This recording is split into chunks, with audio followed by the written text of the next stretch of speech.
Dalam bahasa Inggris ada pepatah,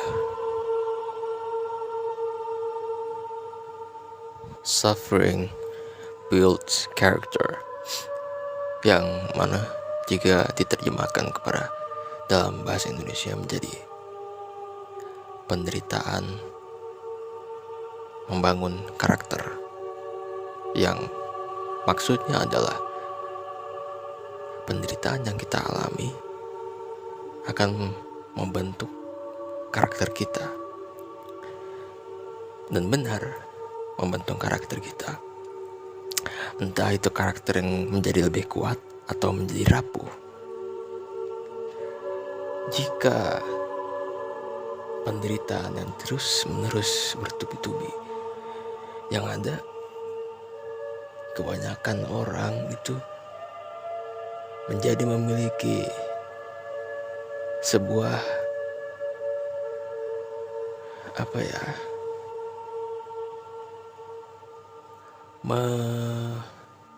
menumbuhkan sifat pasif, keputusasaan. Ada istilah learn helplessness, sebuah keputusasaan yang dipelajari. Seekor lalat atau kutu, ya, ada eksperimen tuh. Ini serangga yang sering loncat, lalat atau kutu itu dimasukin ke dalam toples, ditutup dalam kurun waktu tertentu.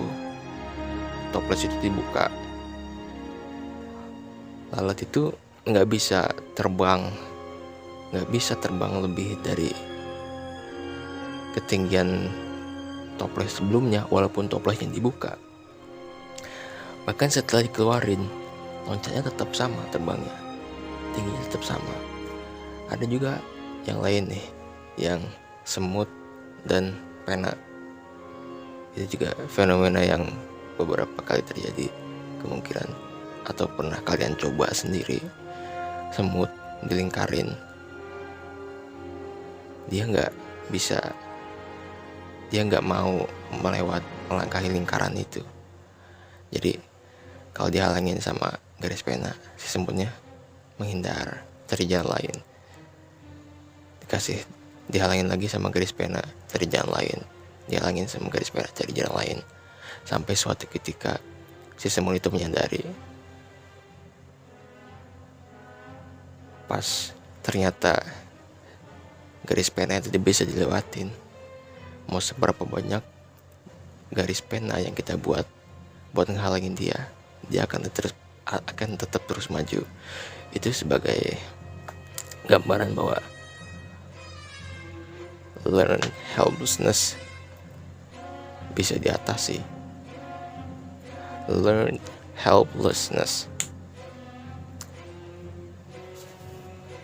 Jadi bukan berarti apa yang tidak membunuhmu bisa membuatmu menjadi lebih kuat. Enggak semua hal itu pandangannya deterministik, ya.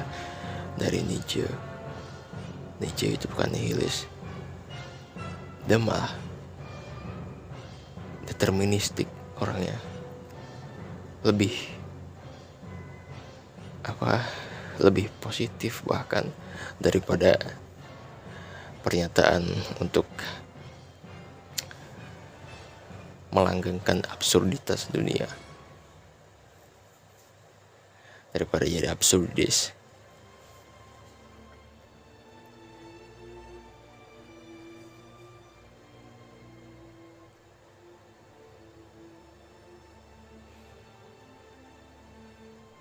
Kadang nggak jarang orang yang dipaparkan pada hal yang ia takuti justru malah membuat dia semakin takut, malah membuat dia semakin hancur. Jadi tetap tergantung sama konteks dan individu, ya.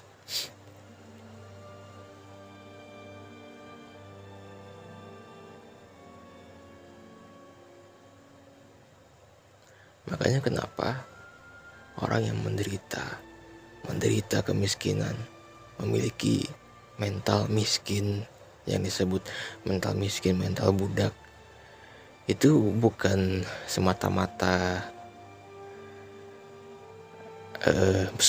salah mereka. Jika pengkondisian psikis mereka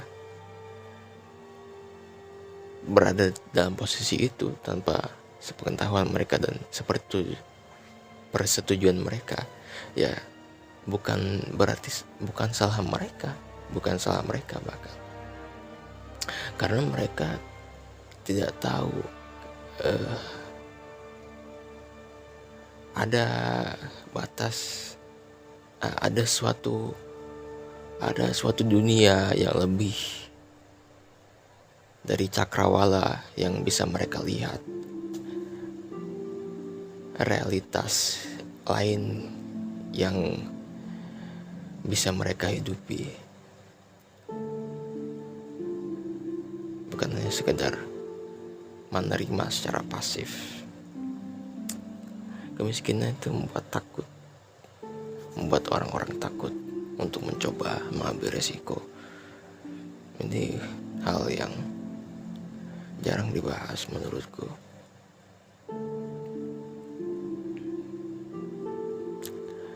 Kalau miskin saat resiko yang diambil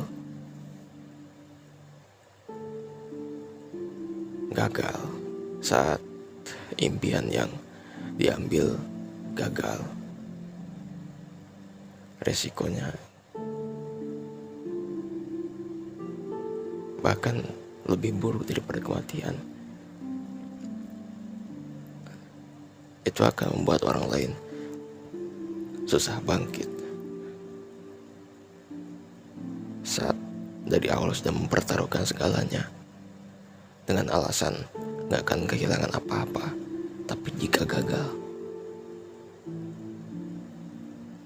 gak jarang itu membuat orang lain malah justru memberikan alasan pada rasa pesimisnya di awal, bahwa gak layak untuk mengambil resiko.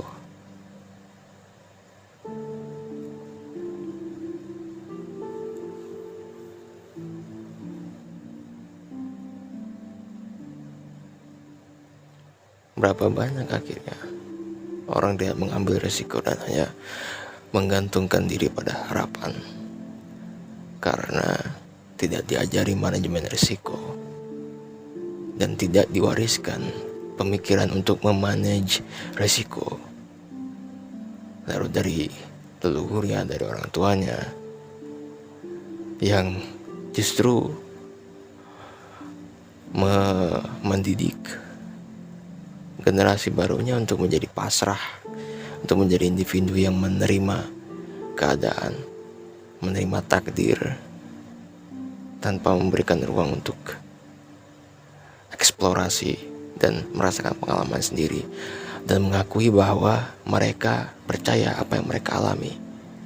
Dan dunia terus berubah. Aku pernah mengatakan tentang generasi yang berhenti belajar, generasi yang lebih tua yang harusnya menjadi lebih bijak dan menjadi lebih bergelora untuk belajar dan mewariskan hal yang lebih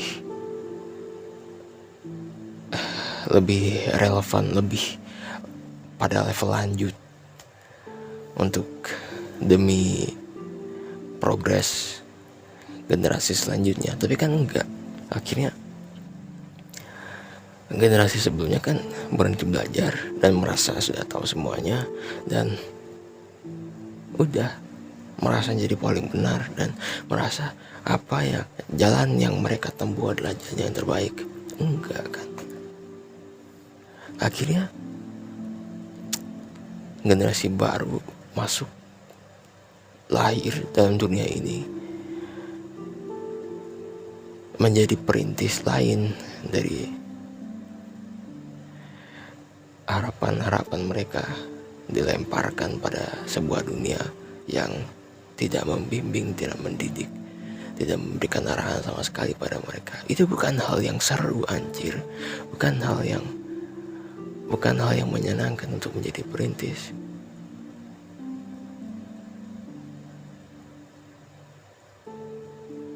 Tidak ada tangan untuk digenggam, tidak ada arah yang jelas. Bagaikan berlayar dalam lautan kabut, lautan yang dipenuhi kabut.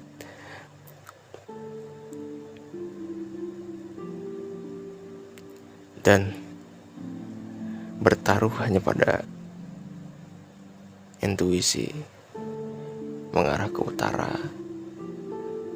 mengarah ke selatan, mengarah pada sebuah tujuan arah mata angin yang kita tidak tahu apakah kita mengarah secara lurus atau mengarah berputar-putar di tempat itu, karena tidak ada acuan yang bisa kita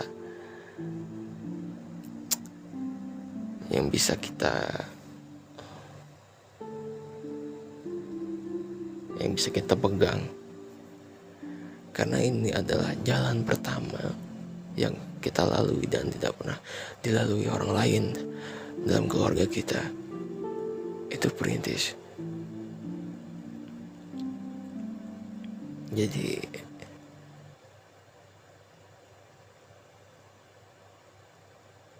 learn helplessness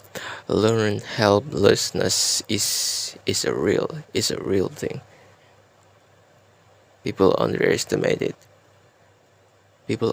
underestimate it, but it's a real thing.